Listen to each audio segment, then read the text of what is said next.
My name is Bella, and here I am, lying in a stark hospital room, struggling not just with my health but with the heavy weight of my marriage. For the past 2 years since marrying Ronald, I've come to realize that something deeply unsettling has been brewing beneath the veneer of our domestic life. Today, the starkness of my reality couldn't be clearer. My husband, Ronald, stood by my hospital bed with a scowl, his words cutting through the sterile air like a knife. "What's the deal here? This place is filthy," he complained, glancing around my hospital room with disdain. "You're obviously using your illness as a way to slack off on housework. You know how much I like things clean. Normally, you should come home even from the hospital to clean and greet your husband." I couldn't believe what I was hearing. Lying here, battling cancer, and all he could think about was how the dust might settle on our home furniture? The absurdity of his complaint was almost laughable, if it weren't so painfully cruel. Ronald had changed, or perhaps, he had always been this way, and I had failed to see it. This man, who I once thought of as my partner, now seemed more like a stranger, a cold and unfeeling creature. The man I call my husband is likely not human. He must be a devil or something, I muttered under my breath, the sting of his words lingering in the air. Our problems began long before my diagnosis. It was as if Ronald had been slowly replaced by someone else after attending his high school reunion a year ago. He came back with grandiose ideas, showing me pictures of a trendy room, talking about unifying furniture colors to emulate the luxurious lifestyle of a successful businessman he had reconnected with. "I want to make the room look like this," he declared, pointing to a photo of a lavish, chic apartment that belonged to his friend. The changes he proposed were not just unrealistic, they were suffocating us financially and emotionally. He suggested moving to an apartment that would triple our current rent. "How are we going to pay for that?" I asked, my voice laden with worry. "You're good at budgeting, Bella. We're both working, so we'll figure it out, right?" he replied, his tone dismissive, as if the matter was trivial. That night, as I laid in the hospital, the gravity of my situation became painfully clear. My health was in jeopardy, and the man who should have been my rock was instead a source of deep distress. The words he didn't know yet were about to change everything. "I'm sorry, but your wife just passed away." These were just the words echoing in my mind, a prelude to the reckoning that awaited Ronald. This narrative, my narrative, is far from over. The reality of our frayed marriage and my fight for health is a testament to the struggles many face, hidden behind the closed doors of outwardly normal lives. As I lay here, contemplating the future, I knew changes were coming. And they were coming soon. I glared at Ronald sternly after his dismissive remark. His face momentarily registered fear and sadness, a stark contrast to the harshness of his earlier words. "Wow, calm down. I was just making a light comment." "It's a buzzkill when you can't even take a joke," he muttered under his breath, his eyes avoiding mine. But the tension between us told a different story. He was absolutely serious. Our disputes had grown more frequent and intense, and with them, my health began to decline. The onset of frequent stomach pains initially seemed like distress, a physical manifestation of our deteriorating relationship. However, the situation escalated alarmingly when I began experiencing unexplained bleeding that wouldn't stop. Concerned, I visited the nearby hospital, where after several tests, I was diagnosed with uterine cancer. The cold sterility of the doctor's office made me shiver involuntarily as he discussed my condition. "Do you plan on having children in the future?" he inquired gently. The question struck a deep chord, as preserving my uterus seemed unlikely given my condition. Removal was the best option. "I'll discuss it with my husband," I replied, my voice breaking as the reality of losing my uterus and with it, the possibility of ever having children sank in. Driving home, tears streamed down my face. I dreaded Ronald's reaction. He loved kids, and the thought of how this might affect our relationship weighed heavily on my mind. When I got home, Ronald and I sat down for a long, heartfelt discussion. He was deeply shocked by the news, but supportive. We decided that I would take a leave of absence from work to begin my treatment, and ultimately, we chose to proceed with the hysterectomy followed by chemotherapy. On the day of the surgery, Ronald took time off work to accompany me to the hospital. His cheerfulness seemed odd given the gravity of our situation. After enduring an 8-hour surgery, I awoke to the reality that my uterus was gone. The doctor reassured me that we had caught the disease at its lowest stage, which was a small consolation during my hospital stay. During my recovery in the hospital, visits from coworkers, friends, and particularly those with children, filled me with a bittersweet feeling. My father-in-law, Walt, and mother-in-law, Amelia, also visited. Amelia's attempt to offer sympathy was overshadowed by her pressing advice. "We understand it's hard for you, Bella, but going forward, please manage the household and finances well," she said, her timing less than ideal. Walt quickly intervened, "Not now, Amelia. Bella, don't worry about it." Their intentions were unclear, but the distraction was welcome. Ronald's visits were oddly upbeat. "You're going to be surprised when you get out, Bella. Just look forward to it," he kept saying. Although I was curious about the surprise he hinted at, I was just relieved he visited me at all. After some time, the doctors agreed to a temporary discharge from the hospital, allowing me some reprieve and the comfort of being at home for a while. The prospect of returning home brought mixed feelings, but it was a much-needed break from the sterile environment of the hospital. Thrilled to be returning home after the sterile confinement of the hospital, I was eager for the comfort of familiar surroundings. However, my excitement was tempered by the knowledge that I would soon be readmitted for chemotherapy. As Ronald drove me home, he warned with an odd smile, "Don't be shocked when you see the house, okay?" A feeling of unease gripped me, but nothing could have prepared me for what awaited. The moment I stepped through the front door, I was stunned. Our home, once a haven of light and airy spaces accented with soft white tones, had been transformed into something entirely different. It now boasted dark, chic aesthetics, filled with black furniture that replaced my beloved sofa, table, and even the rugs. These new pieces were clearly catered to Ronald's taste, not mine. The appliances, too, were all black, meticulously coordinated to match the new decor. As I stood frozen in shock, Ronald gleefully announced, "Cool, right? I did this all by myself. Oh, and we can exchange the wallpaper back when we leave, so that'll be an extra expense." His enthusiasm felt like a sharp jab to my already fragile state. I suddenly remembered something and rushed to our bedroom, only to find it completely altered as well. "Where is my dresser?" I asked, a sense of panic rising within me. Caught off guard, Ronald stumbled for words. Sorry, I got carried away and, threw it away." I exploded in anger. "Threw it away? Are you kidding me? I've told you how important that dresser is to me, Ronald. Bring it back right now." Every shout intensified the pain from my recent surgeries. Ronald paused before blurting out, dismissively, "Well, what's thrown away is thrown away. Deal with it." So annoying. Then he stormed out. Alone in this unfamiliar space, I sank to the floor, unable to hold back the tears. That dresser was not just furniture, it was a cherished gift from my mom when I first moved out for my job. After my parents divorced in elementary school, I had lived with my mom until she passed away in a car accident not long after I got married. That dresser was irreplaceable to me, and I had told Ronald many times about its sentimental value. Between my hospital stays, life became a living nightmare. I had been looking forward to coming home, but my husband continued to be in a bad mood, barely speaking to me. When he did, his words were sharp and hurtful. "You're home all day, at least do some housework. Look at this dust, are you really okay with this? It's embarrassing for a woman." Exhausted and still in recovery, I responded, "How about you do some things for yourself for once? You only clean what's visible, Ronald. You could at least clean the drain or the toilet." Life at home was becoming as taxing as the illness itself, with my physical and emotional reserves being constantly drained by the new, unwelcoming environment and Ronald's cold indifference.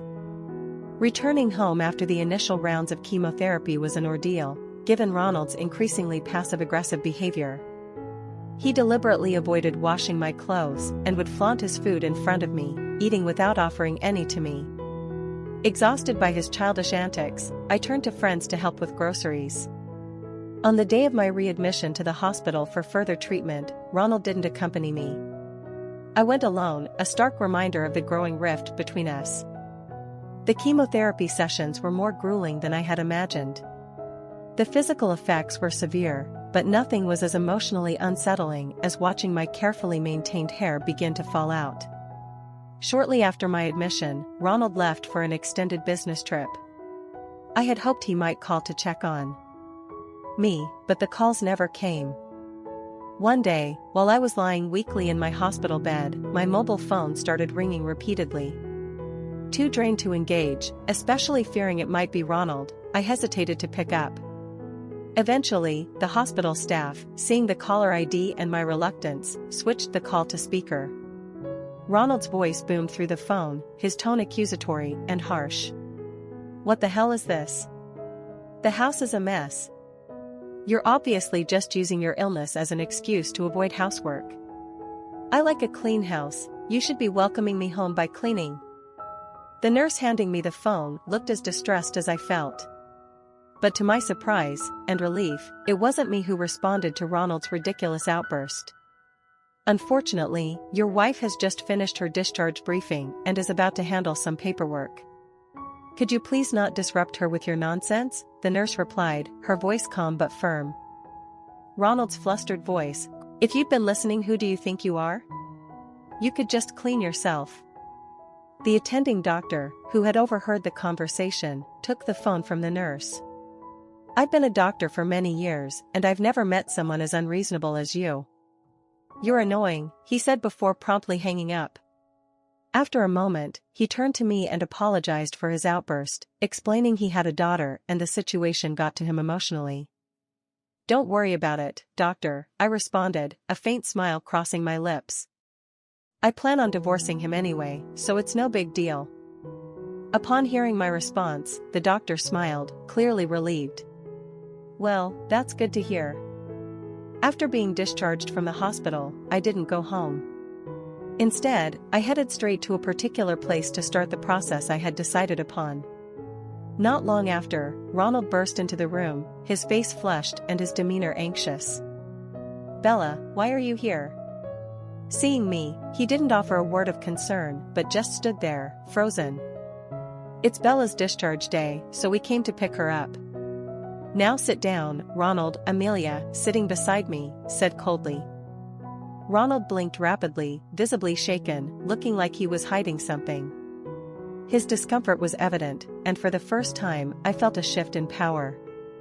As I looked at him, his eyes darting around the room, I knew that the path I was on was the right one, despite the hardships that lay ahead. "Oh, Bella, and us an apology," Amelia insisted, her voice firm yet filled with a surprising warmth that hadn't been there before.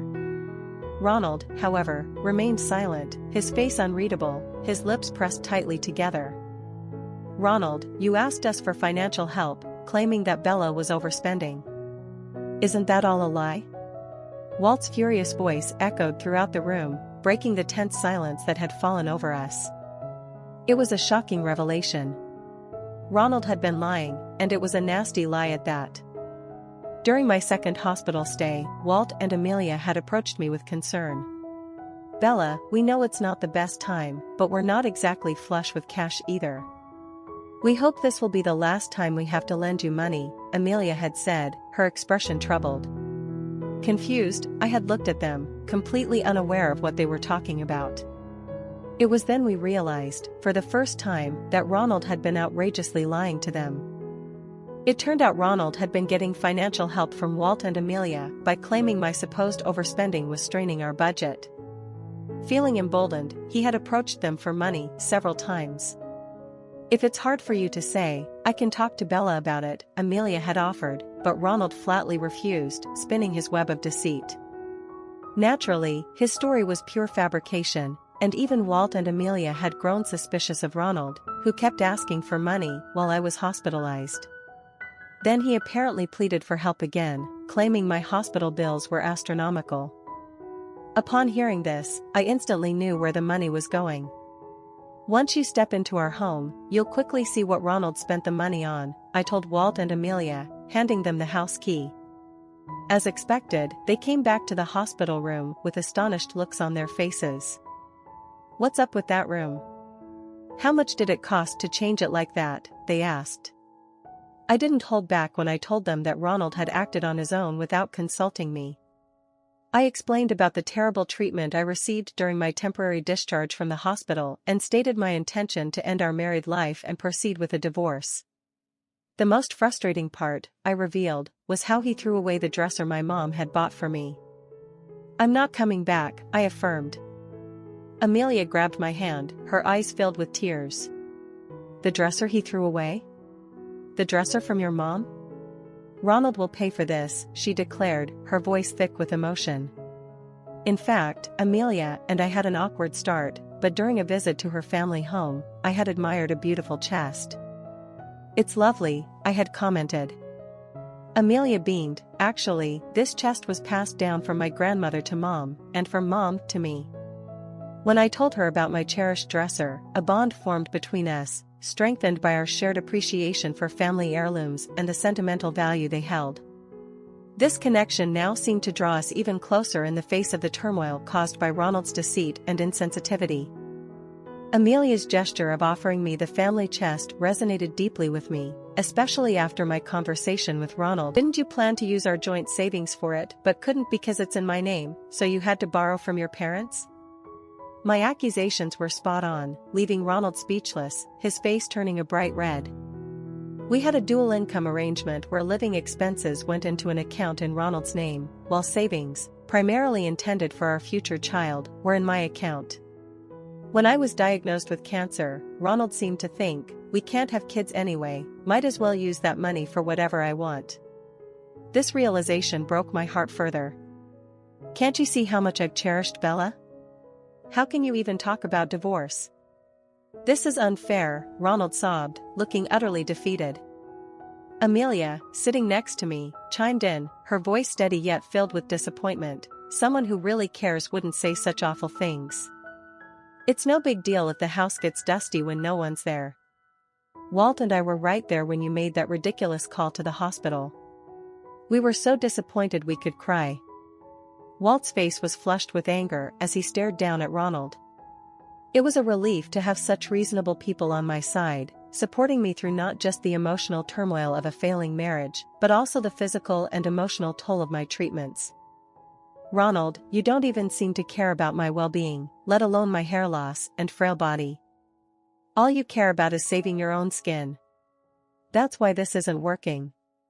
I've supported you, Ronald, but who's going to support me?" I asked, my voice thick with emotion. Ronald lowered his gaze and said nothing more. After that, we finalized our divorce. Thanks to Walt and Amelia's intervention, Ronald wasn't pleased, but the division of assets went largely in my favor. Reluctantly, Ronald repaid the $10,000 he had borrowed from Walt and Amelia. I was shocked to learn how much he had taken without my knowledge. It turns out Ronald couldn't afford to keep the apartment we had been so particular about, and he had to move out. The floors were scratched from dragging furniture, and there were even holes in the walls, signs of a hasty and careless exit. Even worse, the realization of how much had been hidden from me dawned clearer with each passing moment, confirming that my decision to end the marriage was justified. After Ronald moved out, he tried to claim that the damages to the apartment, the scratched floors and holes in the walls, along with the unauthorized wallpaper replacement, were already there when we moved in. However, his assertions quickly crumbled when the management company requested proof from the move-in condition. Fortunately, I had taken photos when we first moved in, which I provided to the management. This evidence left Ronald with no choice but to incur some repair costs, albeit not a huge sum, but still more than he could afford. He asked Walt and Amelia for help, but after everything that had happened, they disowned him and kicked him out. Amelia later told me he was now living in a cheap apartment, struggling with debt. Ronald should have just made do with what he had instead of always living beyond his means. I heard through a friend who works at the same company as my ex-husband that his reputation had taken a nosedive. He's now viewed, particularly by the female staff, as the creep who tormented his sick wife. It's something that he brought upon himself, and something he'll likely regret for the rest of his life. As for me, I'm savoring living alone again. After the ordeal of the past years, I've been keeping a close eye on my health and plan to return to work once I feel more stable physically. My boss has been incredibly understanding, encouraging me to take it at my own pace, for which I am immensely grateful. I still catch up with Walt and Amelia from time to time. They have truly been my support through this tumultuous period. During one of our phone chats, Amelia joyously mentioned how great it was that Mom's dresser came back to me. I had moved recently, taking some items I no longer needed to a thrift shop. While the items were being appraised, I froze in disbelief. There it was, the dresser my mom had given me. It didn't matter whether someone had found it in the dump and brought it in, to me, it was priceless. No other dresser could replace the sentimental value it held for me. A few days later, the dresser, now cleaned up a bit, arrived at my new place. Tucked away in the back corner, in small letters, were the words, "Bella, never give up," penned by my late mother. Life indeed has its ups and downs, but remembering my mom's words has kept me pushing through. And that's not going to change. I'm all set to live my new life.